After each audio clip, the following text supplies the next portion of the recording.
ये एक जमाने की बात है। एक छोटे से गांव के करीब एक आवारा कुत्ता रहता था। उसका कोई घर या मालिक नहीं था। वो अकेला जिंदगी गुजार रहा था। वो रोजाना खाने की तलाश में गलियों में भटकता रहता था। कभी उसे खाना मिल जाता और कभी वो भूखा रह जाता था। वक्त के साथ उसके अंदर एक बुरी आदत पैदा हो गई। वो आदत थी हद से ज्यादा लालच करने की। वो हमेशा सोचता कि जो मिला है वो काफी नहीं। उसकी ख्वाहिश हमेशा ज्यादा हासिल करने की होती थी। एक दिन वो खाने की तलाश में शहर की तरफ निकल पड़ा। वो चलते चलते कसाईयों के इलाके में पहुंच गया। वहां हर तरफ गोश्त की खुशबू फैली हुई थी। ये खुशबू उसके लिए बहुत पुरकशिश थी। उसके मुंह में पानी आ गया। वो इधर उधर खाना तलाश करने लगा, लेकिन उसे शुरू में कुछ नहीं मिला।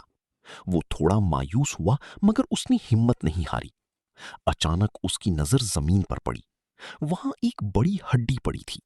उस पर थोड़ा गोश्त भी लगा हुआ था। कुत्ते की आंखें खुशी से चमक उठीं। वो फौरन उसकी तरफ भागा। उसने हड्डी को मुंह में दबा लिया। वो डर रहा था कि कोई दूसरा कुत्ता ना आ जाए, इसलिए वो फौरन वहां से भाग गया। वो एक सुनसान रास्ते की तरफ जा रहा था। उसके जहन में सिर्फ हड्डी खाने का ख्याल था। रास्ते में उसे एक लकड़ी का पुल नजर आया। पुल के नीचे साफ पानी बह रहा था। वो आहिस्ता आहिस्ता पुल पर चढ़ गया। वो हड्डी को मजबूती से पकड़े हुए था। पुल के बीच पहुंचकर उसने नीचे देखा। पानी साफ था और हर चीज नजर आ रही थी। अचानक उसे पानी में एक और कुत्ता नजर आया। उसके मुंह में भी एक हड्डी थी। वो दरअसल उसका अपना अक्स था। लेकिन कुत्ते को यह बात समझ ना आई। उसके दिल में लालच जाग उठा। वो सोचने लगा कि ये हड्डी भी ले लूं। वो मजीद लालची हो गया। उसने फैसला किया कि दूसरे कुत्ते को डरा देगा और उसकी हड्डी भी छीन लेगा। वो खुद को बहुत होशियार समझ रहा था। उसने जोर से भौंकने का इरादा किया। जैसे ही उसने मुंह खोला, उसके मुंह से हड्डी निकल गई। हड्डी सीधी पानी में जा गिरी। पानी उसे बहा कर ले गया।